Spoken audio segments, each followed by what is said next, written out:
बंधु,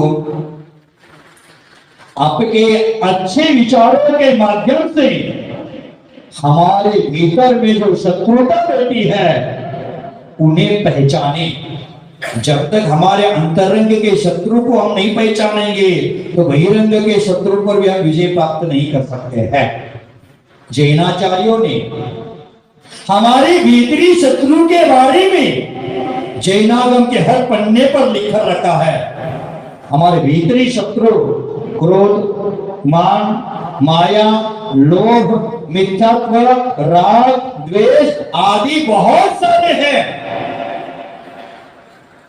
उन शत्रुओं के बारे में हम जानते नहीं है, समझते नहीं है, इसलिए हमारा जीवन बर्बाद होता जा रहा है।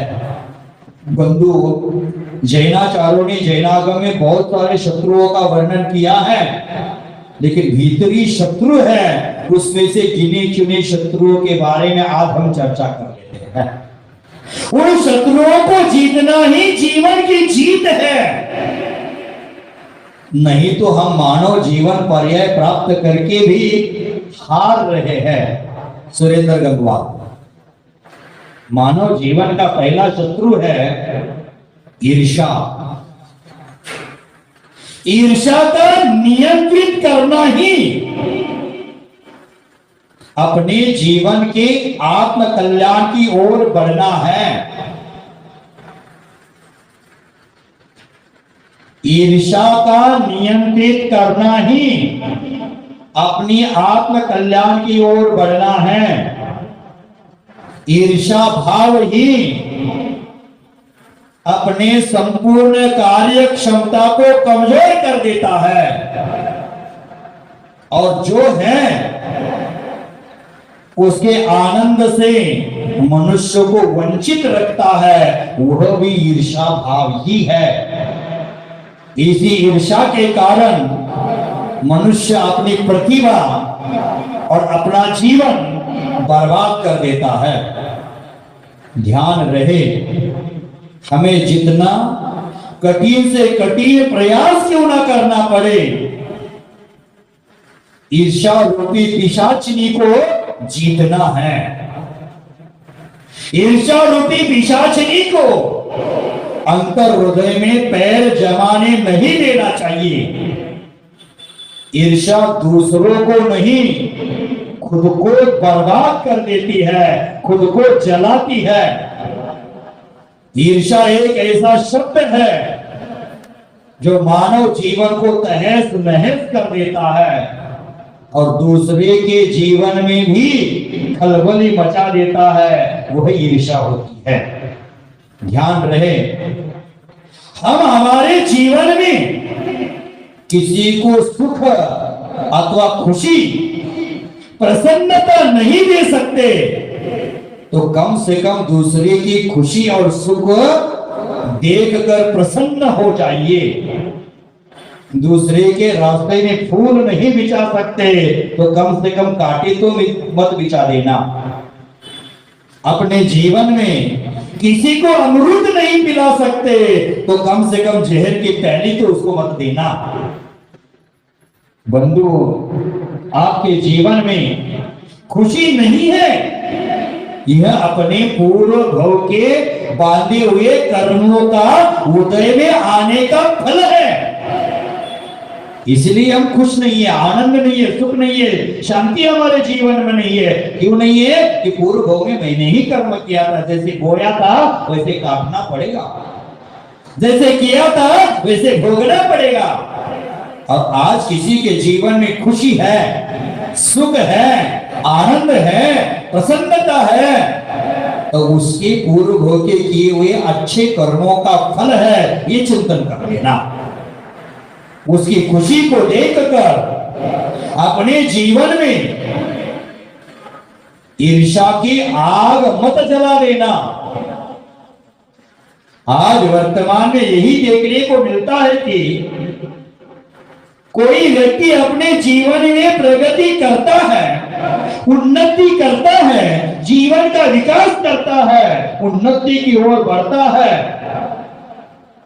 किसी का नाम हो रहा है, किसी को समाज में सम्मान मिल रही है, तो अधिकांश लोग होते हैं कि यह कैसे हो रहा है, यह सोचते हैं, और इतनी प्रगति कैसे वह कर रहा है, इसकी प्रगति में व्यवधान कैसे उत्पन्न हो, इसका विचार करता है, इसकी सोच करता है।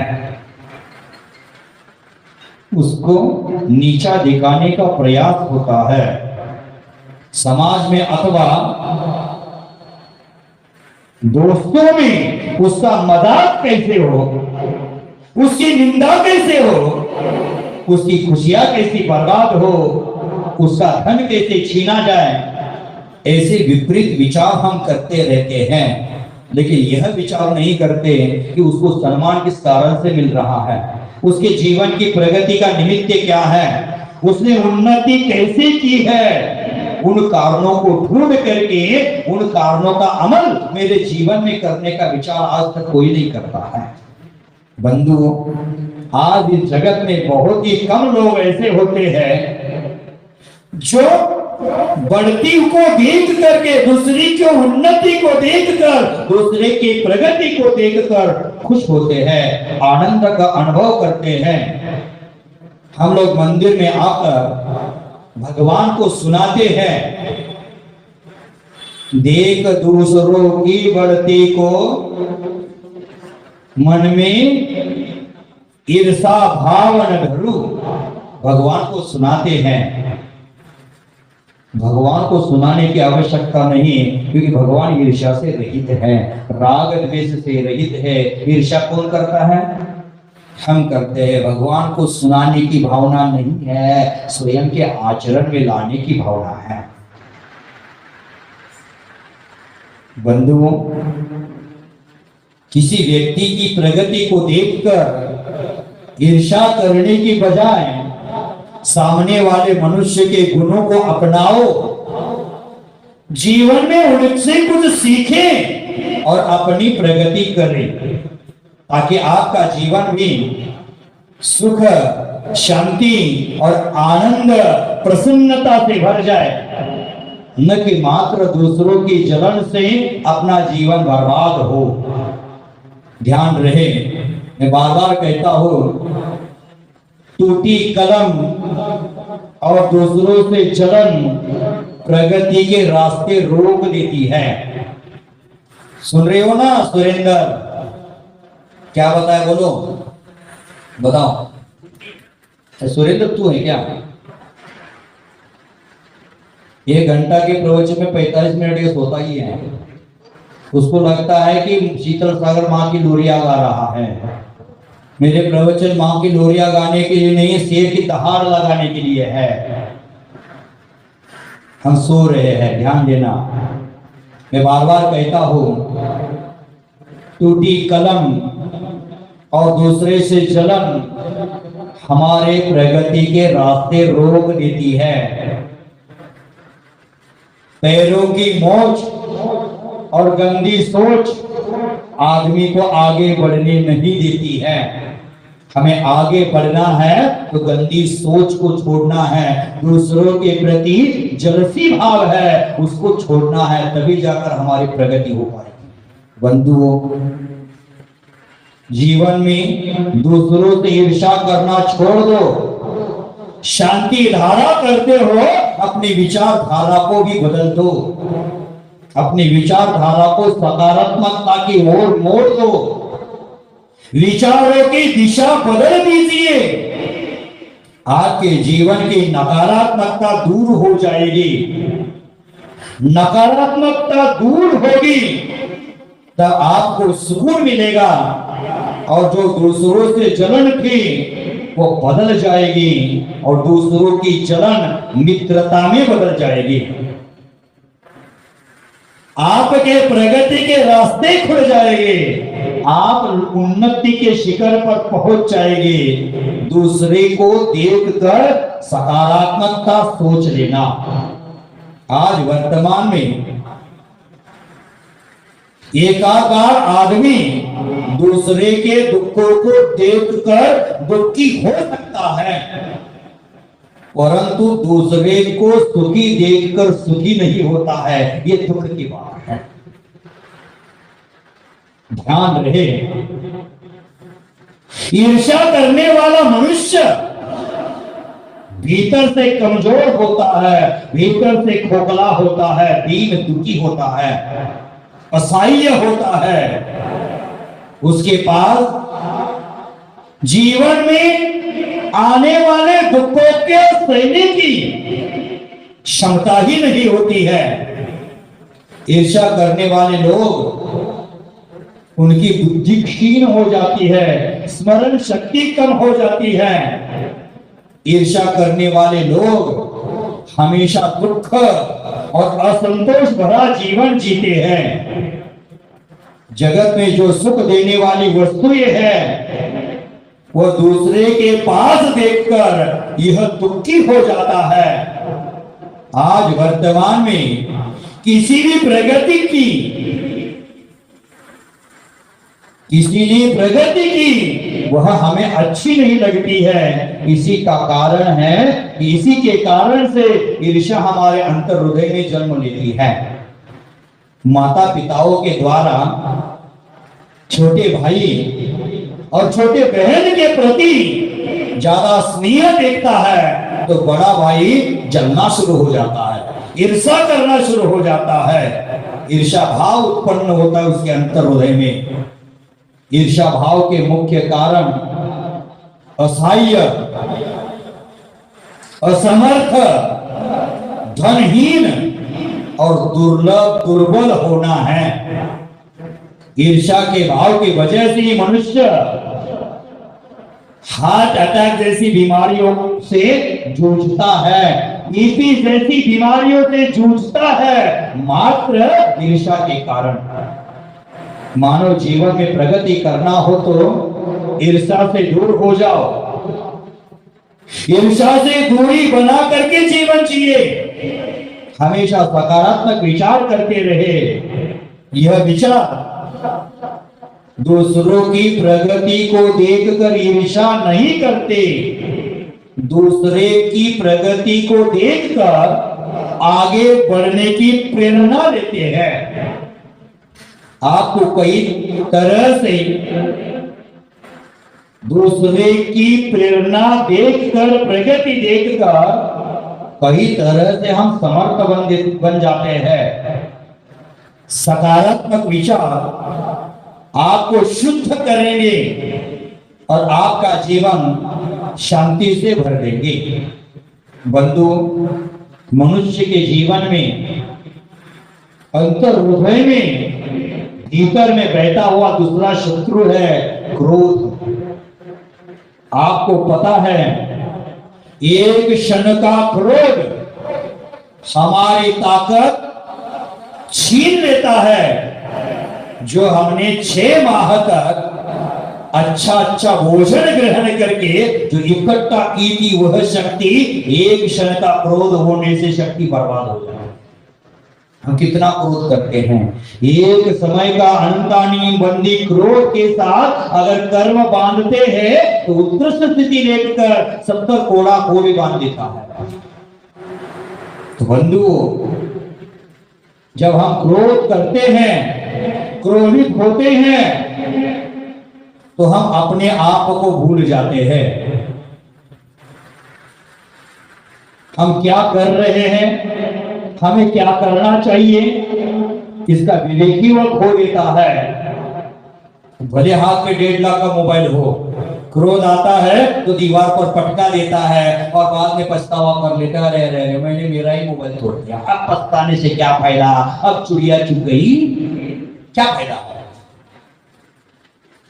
उन्हें क्रोध आता है तो व्यक्ति हित अहित का विवेक होकर कुछ भी करने के लिए तैयार हो जाता है। क्रोध एक बारूद की तरह है। हम बारूद के समान विस्फोटक हो जाते हैं। क्रोध आना है, क्रोध आता है तो बारूद के समान विस्फोटक हो जाते हैं और रासायनिक गैस की तरह ज्वलनशील पदार्थ हो जाते हैं। बंधुओं, कल मैंने कहा था, माचिस की तिल्ली दूसरों को जलाने से पहले स्वयं चल जाती है, उसी प्रकार क्रोधी व्यक्ति दूसरों का नुकसान बाद में करता है, पहले स्वयं का नुकसान कर लेता है। क्रोध से मूढ़ता, मूढ़ता से स्मृति भ्रांत, स्मृति भ्रांत से बुद्धि का नाश, और बुद्धि नाश से जीवन का नाश होता है। सबकी जड़ क्रोध है। क्रोध आत्मा का सबसे बड़ा शत्रु है। क्रोध सबसे पहले हमारे अंतर मन में उत्पन्न होता है और शरीर को जलाने लगता है। क्रोध शरीर को सुखा देता है। क्रोध मन में संताप उत्पन्न करता है। जहां क्रोध का प्रभाव फैलता है वहां का वातावरण भी संताप युक्त हो जाता है, संतापित हो जाता है। क्रोध वैसे ही है जैसे 10-20 लीटर में 2-4 नींबू की बूंद डालना। 10-20 लीटर में 2-4 नींबू की बूंद गिर जाती है तो क्या होता है? दूध फट जाता है। बंधुओं, जिंदगी का रोना वही लोग रोते हैं जिनको फटे हुए दूध से रसमलाई बनाना नहीं आता है। तो 10-20 लीटर में अगर 2-4 बूंद गिर जाती नींबू की तो पूरा दूध बर्बाद हो जाता है, फट जाता है। वैसे ही हमारे अंतर हृदय में अनंत गुण हैं और उस गुण में क्रोध की एक चिंगारी गिर जाती है, क्रोध की एक बूंद गिर जाती है, क्रोध की आग लग जाती है तो हमारे सारे गुण बर्बाद हो जाते हैं। इसलिए हमें क्रोध से बचने का प्रयास करना चाहिए। ध्यान रहे, क्रोध से बचने का जीवन में सबसे बड़ा उपाय है मौन रहो। मौन से मनुष्य को आवश्यक कलह से, गलतफहमी से और विपरीत विचारों से बचने की शक्ति मिलती है। जिस काल में, जिस स्थान पर क्रोध की स्थिति बन जाती है वह स्थान जितनी जल्दी हो उतनी जल्दी छोड़ देना, उस स्थान का त्याग कर देना। जब क्रोध का प्रसंग आता है तो उल्टी गिनती शुरू कर देना। 100, 99, 98, 97, 96, 95, 94 उल्टी गिनती शुरू कर देना। मेरे गुरुजी कहते थे जब क्रोध आए तो मुंह में पानी भर देना, क्रोध आए तो नहा लेना। क्रोध की परिस्थिति उत्पन्न हो जाती है तो संभव हो तो अपने वस्त्र बदल देना। क्रोध की स्थिति अपने आप बदल जाएगी। बंधुओं, क्रोध के कारण ही जीवन का विनाश हो रहा है, उस पर भी हमारा ध्यान आकर्षण हो। ईर्ष्या और क्रोध के साथ साथ हमारे अंतरंग में बैठी नफरत है, घृणा है, वो अपने आत्म गुणों को बर्बाद कर रही है। उस नफरत को भी जीतने की कला सीख लेना। दूसरे से नफरत करना जहर की तरह होता है जो हमारे जीवन के हर हिस्से में फैल जाता है, हमारे जीवन को बर्बाद कर देता है। नफरत हमारे पूरे अस्तित्व को बर्बाद कर देती है। नफरत से हमारे स्वास्थ्य में खराबी पैदा हो जाती है। नफरत से हमारे दिल, दिमाग रोगी हो जाता है। मैं तो कहता हूं नफरत माने दिल और दिमाग का कैंसर है। ध्यान रहे, नफरत, नाराजी और गुस्सा ये वो जहर है जिसे जो पिएगा वो मर जाएगा, पड़ोसी को कुछ नुकसान नहीं होगा। जिसके जीवन में नफरत है, नाराजी है, गुस्सा है, ईर्ष्या भाव है, वो अपने जीवन के संगीत को सुन नहीं पाएगा।